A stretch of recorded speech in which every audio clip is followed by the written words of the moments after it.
The Rockford Hockey Club, a local youth hockey program in Rockford, will kick off its 50th season this year, and under this milestone, the Rockford Icehogs rebrand as the youth hockey team Sunday against Grand Rapids, supporting the original logo on their jerseys. And Sunday's game is also a big one for Rockford, as they are 13 points out of a playoff spot. Icehogs haven't scored a goal in more than 140 minutes of playing time. Scoreless in the first, Luke Phillips scores the icebreaker for his 24th of the season, and that's a career high to go along with 46 points. Hogs waste no time in the second. Brett Sini crashes the net, and it's 2-0 Hogs 15 seconds into the second. Then Jakob Galvis slaps the pass off the boards to make it 3-0, and Grand Rapids makes a goalie change. Crucial call in the third. Hogs up 3-1. Joel Esperance initially scores, but wait a minute, it's determined. He hit the puck with his head, and it's no goal.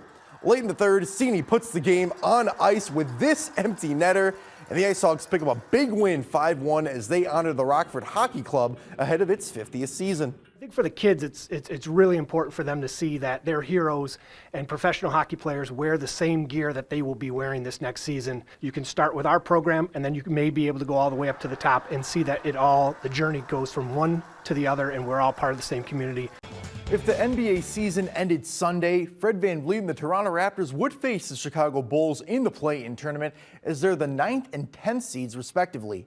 Both teams played Sunday, hoping to inch one step closer to a playoff berth. Raptors facing the Wizards, who are 3.5 games out of the play-in tournament. And a lot to unpack on this play in the first. VanVleet inbounds the ball, turns it over, steals it, and earns the assist on the basket.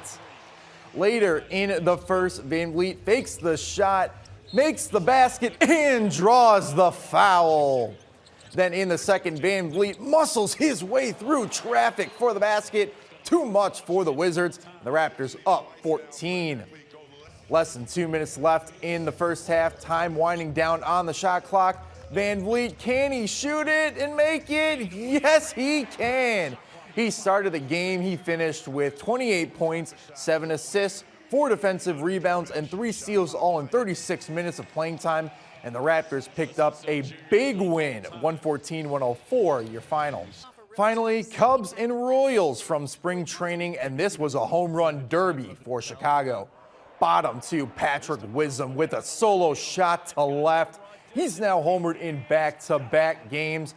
Wisdom 1 for 2 in the cleanup spot. In the third, Dansby Swanson literally tells that ball to get out of here. That's his first in a Cubs uniform, and it's 3-0. He had 25 of those last season with the Braves. The very next inning, Cody Bellinger says, "Can I get in on this?" And you bet he can. He takes a trip around the bases as the baseball exits right field. And Justin Steele was dealing on the mound for the Cubs. 6 scoreless innings and 6 strikeouts for Steele as Chicago shuts out the Royals by a handful. Faith and mental health, those are 2 important things that World Series champion and Morris, Illinois native Scott Spiezio says are overlooked when it comes to baseball and life. And Saturday, he shares his journey with the Rockford community as part of the first ever night of worship at Rockford Christian High School. The Fellowship of Christian Athletes, an organization connecting faith and athletes, put on the event. First, Scott met with the Royal Lions baseball team and advised them to set aside more time for their mental health and how to improve their game. And hours later, dozens of community members heard Scott share his MLB journey with them. From winning 2 World Series titles to overcoming addiction, Scott says he wouldn't be able to celebrate 5 years of sobriety next week without faith in his life. It's near and dear to my heart. I got a second chance on life, and like I told these kids, as long as you have a breath, and to anybody out there that's, maybe in despair, as long as you got a breath, you got a pen to write a great story, and, just let God drive.